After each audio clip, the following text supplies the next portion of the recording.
नमस्कार दोस्तों, आपका एक बार फिर से स्वागत है हमारे चैनल भक्ति प्रसंग में। आज हम आपको सुनाने जा रहे हैं कि गुरु के रहिए दास, अर्थात गुरु को अपशब्द बोलने का जो परिणाम है वह क्या होता है।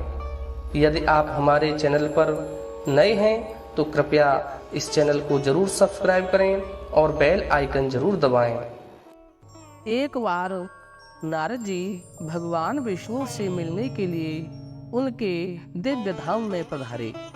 भगवान श्री हरि ने उनका बहुत सम्मान सत्कार किया।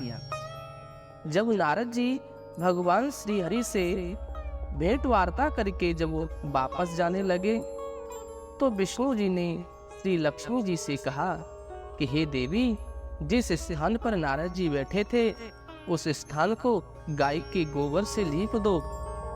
जब विष्णु जी यह बात माता लक्ष्मी जी से कह रहे थे तब नारद जी बाहर ही खड़े थे। उन्होंने यह सब वार्ताओं को श्रवण कर लिया। नारद जी वापस आ गए और भगवान विष्णु जी से पूछा कि हे भगवान, जब मैं आया था तो आपने मेरा खूब सम्मान सत्कार किया, लेकिन जब मैं जा रहा था तो आपने माता लक्ष्मी जी से यह क्यों कहा कि जिस स्थान पर नारद बैठे थे उस स्थान को गाय के गोबर से लीप दो। तब भगवान ने कहा कि हे नारद, आप देव ऋषि हैं, लेकिन आपका कोई गुरु तो है नहीं, इसलिए जहां आप बैठे हैं वह स्थान दूषित हो गया है। इसलिए मैंने देवी लक्ष्मी से ऐसा कहा था। यह सुनकर के नारद जी ने कहा कि हे भगवान, आपकी बात परम सत्य है, पर मैं गुरु बनाऊं किसे। भगवान नारायण ने कहा कि हे नारद, अभी आप पृथ्वी लोक पर चले जाइए। जो व्यक्ति सबसे पहले मिले उसको अपना गुरु मान लो। नारद जी ने प्रणाम किया और फिर सीधे पृथ्वी लोक पर आ पहुंचे। उन्हें सबसे पहले एक किसान मिला, जो किसान अपने खेत में हल चला रहा था।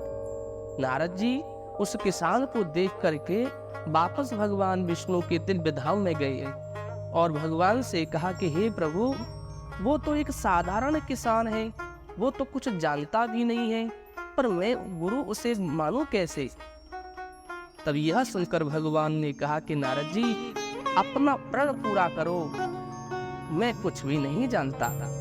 नारद जी वापस आए और उस किसान के चरणों में प्रणाम करके कहा कि हे प्रभु, मैं आपका आज से शिष्य हूँ और आप मेरे गुरु हो। आप मुझे अपना शिष्य स्वीकार करिए और मैं आपको गुरु मानता हूँ। लेकिन पहले तो वो किसान माना नहीं, लेकिन बहुत मानने पर वह किसान राजी हो गया। किसान को राजी करने के बाद नारद जी फिर भगवान के पास गए और कहा कि हे भगवान, मेरे गुरुजी को कुछ भी तो आता नहीं है, वे मुझे क्या सिखाएंगे। यह सुनकर विष्णु जी को तो बड़ा क्रोध हो गया और उन्होंने कहा कि हे नारद, तुमने गुरुजी की निंदा की है और गुरु निंदा करते हो। मैं आपको श्राप देता हूँ कि आपको 84 लाख योनियों में घूमना पड़ेगा। यह सुनकर नारद जी ने दोनों हाथ जोड़ करके कहा कि हे भगवान, इस श्राप से बचने का उपाय भी आप बता दीजिए। तब भगवान विष्णु ने कहा कि इसका उपाय जाकर तो अपने गुरु जीव के चरणों में सर झुका करके पूछिए।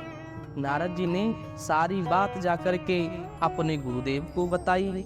गुरुजी ने कहा कि ऐसा करना, भगवान से कहना 84 लाख योनियों की जो तस्वीर है वह धरती पर बना दें, फिर उस पर लेट करके गोल गोल घूम लेना और विष्णु जी से कहना कि 84 लाख योनियों में घूम आया हूँ, मुझे माफ कर दो, आगे से गुरु निंदा नहीं करूँगा। नारद जी ने भगवान विष्णु जी के पास जाकर ऐसा ही किया। फिर तस्वीर पर लेटकर 84 लाख योनियों में घूम करके भगवान विष्णु से कहा कि मुझे माफ कर दीजिए, आगे से मैं कभी गुरु जी की निंदा नहीं करूँगा। यह सुनकर भगवान श्री हरि विष्णु जी ने कहा, देखा, जिस गुरु जी की निंदा करते थे उसी ने मेरे श्राप से आपको बचा लिया है। नारद जी, गुरु की महिमा का अपरंपार है। गुरु जी की महिमा बहुत अपरंपार है।